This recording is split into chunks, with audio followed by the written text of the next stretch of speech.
Hey y'all, welcome back to my channel. Today I just wanted to have a chill video where we could kind of hang out and just rank some very popular book tropes together. I have a tier ranking list I set up here. We have our tiers of put it in every book. We'll pick up a book if I hear it has this. Won't complain.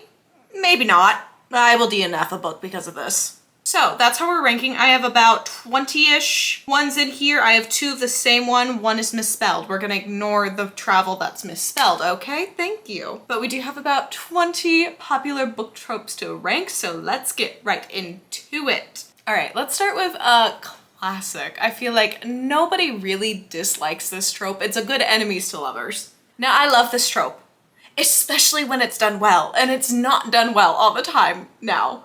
It's just so good. The tension that gets involved in the book when it's there is just, ooh, I eat it up every time, every time.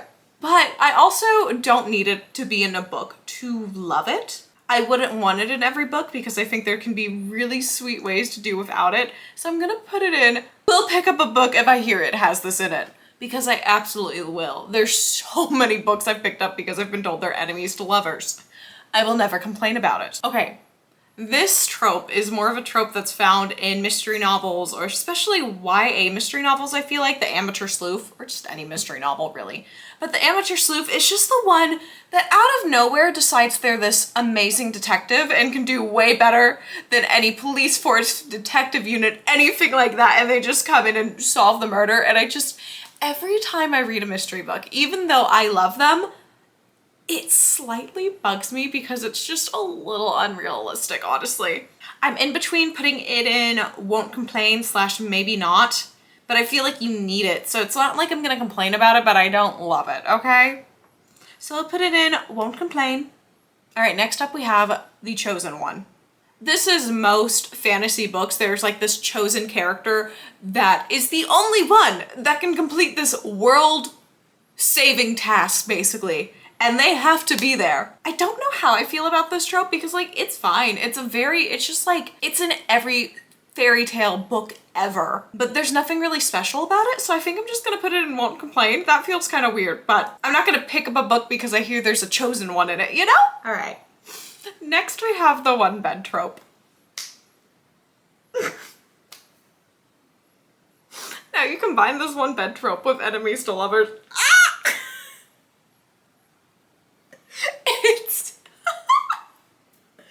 It's my favorite trope. It's so stupid, but I just love that. I really love this trope, and it's so stupid, but I just love it so much. They get to the little inn and they're like, sorry, we only have one room with one bed. And then half the time the guy's like, I'll just sleep on the floor. And then, you know what makes it even better is when the girl has a nightmare and the guy has to go and comfort. I put it in every book. Just put it in every book. This next one is a small girl being able to take down literally anyone. Like this 5-foot girl that we've heard about, who I know she has fight training and stuff like that, but she's taking down these like 6-foot something dudes that also have this insane fight training, and I never understand it. It's so unrealistic. It really irks me. If I could have a book where just the girl gets taken down and humbled every once in a while, would love it. But I'm gonna put this one in maybe not, because I'm not gonna DNF a book over it, but it's not my thing. All right, we have the damsel in distress narrative, which is not too common in books nowadays. I can like the damsel in distress narratives. I love when our girlie needs a little help and her big strong man comes and helps her out. But sometimes I hate when you have this really powerful character, especially if they have like magic abilities or something, and then they're this damsel in distress all of a sudden. And it's like, you know, this guy's kind of been like the help.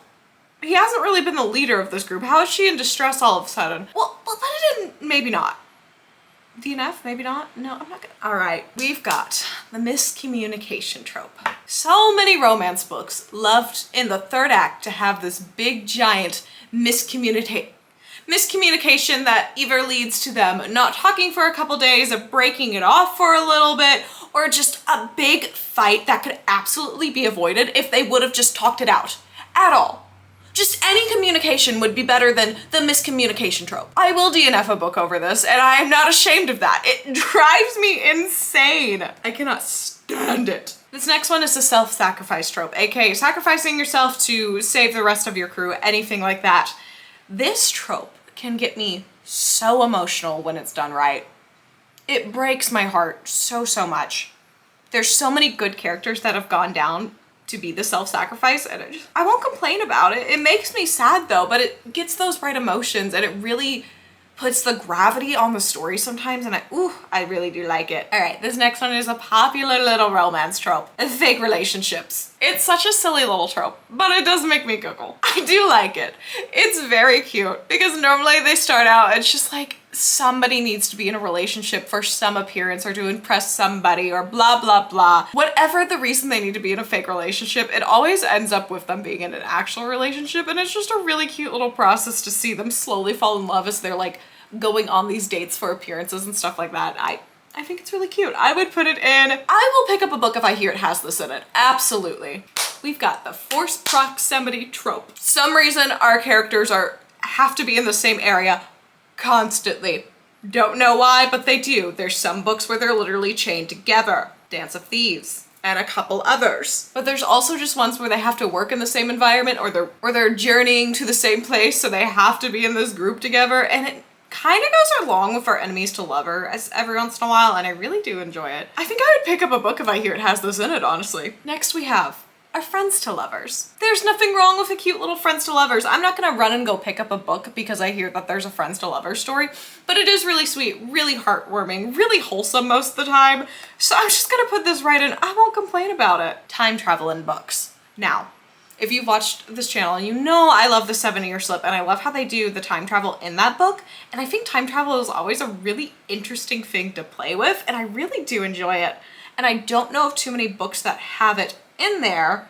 So for that reason, I'm gonna put it in. We'll pick up a book if I hear it has this in it, because I just love reading about it and seeing how different authors take on the challenge of time travel. Fascinating. This next trope, the found family trope, which is when our main character either doesn't have a good relationship with her family, or her family is most likely dead in most fantasy books, but she just finds this group of people and they all come together and they're all like best friends. They're each other's family. It's so sweet. You know they have each other's backs through the entire book, and they will always be there for each other, and I love this. Put it in every book. Put it in every book. Seriously, it's so cute. We Hunt the Flame is one of my favorite found families. That one was so good and caught me by surprise, and I just adore it. Back to our little romances? Romances. We have the Love at First Sight. I don't love it. No, it's not my favorite thing. I feel like there's so many other ways for characters to get together, but just being obsessed with somebody from first sight, I don't know if that's my favorite thing. So we're just gonna put that in, maybe not. This next one is the main character giving up their powers at the end of the book. This one can be so frustrating, especially when it feels like it's something that doesn't need to happen, or they've worked so hard for these powers and they've just started to really learn them and then they have to give them up.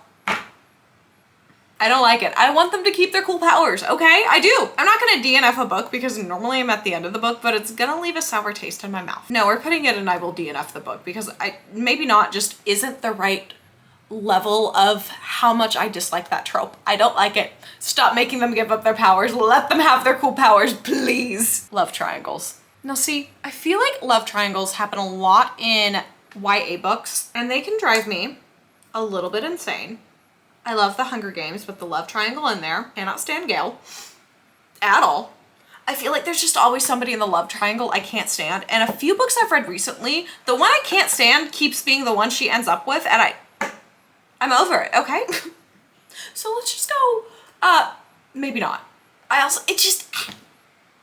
It also sometimes makes me feel like our main character is cheating in a way, and it's just a really weird feeling to watch them go through. I'm not a fan. I'm just not a fan. Oh, I guess I put time travel in here twice as well.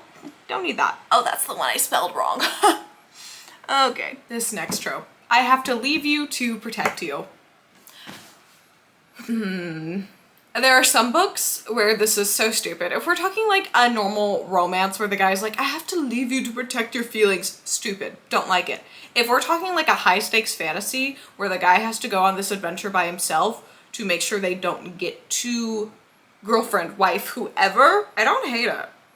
So we're just gonna say I won't complain about it. Not this one. Okay.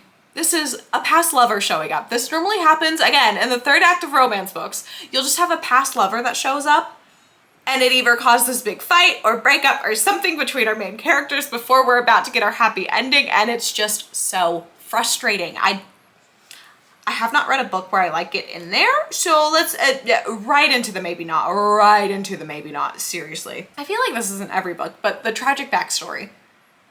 You know, sometimes I just don't need it. It's not needed for every character, especially if I'm reading a modern book. Why does everybody have to have a tragic backstory? Can I not just get a normal girl with a normal life? I'm gonna put it in won't complain after I just complained about it, but we're still putting it in won't complain because it does have its place in fantasy, and in every book it can have its place. It's just very overdone. This is a trope that TikTok, book talk, loves so much.